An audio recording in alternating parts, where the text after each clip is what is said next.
Maaliif mataa buustaa lafatti gadi qabdee fayyaa yoo qabaatte waan hundumaa dhabdee fayyaa qabaachuun kee waan hundumaa caala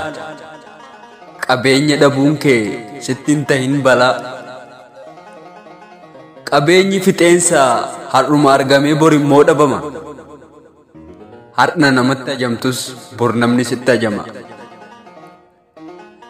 dhiyaaf barii raartee keessa keetti gungumtee akka soogidda bishaan bu'ee yaadaan baqxee dhumte waan harka kee jiruuf maaliif baqxee dhumtaa mul'ata kee dhugoomsi boru ni qunnamta daandii kee qabadhu daandii kee isa sirrii daandii kee bareechinaan tolee sii dhufa barri